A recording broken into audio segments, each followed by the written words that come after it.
Which one of the option is correct, इनमें से कौन सा ऑप्शन सही है। तो आप कहेंगे देखिए सर, हमें ये देखना है कि यहाँ है 8 और 8 होता है 2 की घातांक 3, तो मतलब इस सवाल के आखिरी में हर हाल में दशमलव के बाद 3 अंक होंगे। यहाँ 1 2 3 ये हो सकता है, यहाँ 2 डिजिट है नहीं हो सकता, यहाँ 5 डिजिट है नहीं हो सकता, यहाँ 4 डिजिट है नहीं हो सकता।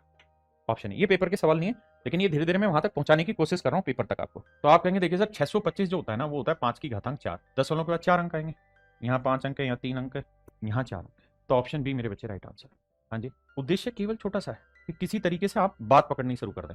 देखिए यार, यहाँ माइनस का निशान है तो आंसर माइनस में आएगा, प्लस में तो आ ही नहीं सकता है।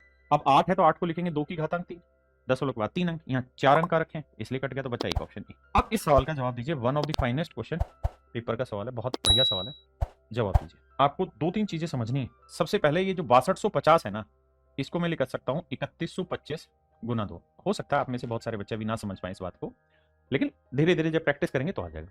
और 3125 थोड़ी देर पहले ही लिखवाया था, 5 की पावर 4 होता है, या 5 की पावर 5 होता है, यहाँ 2 की पावर 1।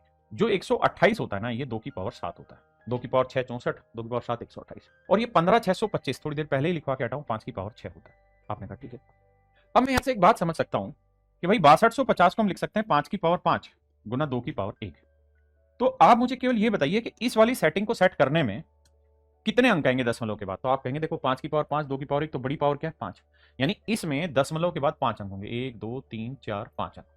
बिल्कुल ठीक है। यहां 2 की पावर 7 है तो इसको दशमलव में कितने अंक होंगे, 7 अंक होंगे, 1 2 3 4 5 6 7। यहां 5 की पावर 6, तो इसको जब सोल्व करेंगे तो दशमलव में कितने अंक आएंगे, तो 6 अंक आएंगे। तो 1 2 3 4 5 6। अब मुझे इन सबको जोड़ना है, तो जोड़ूंगा।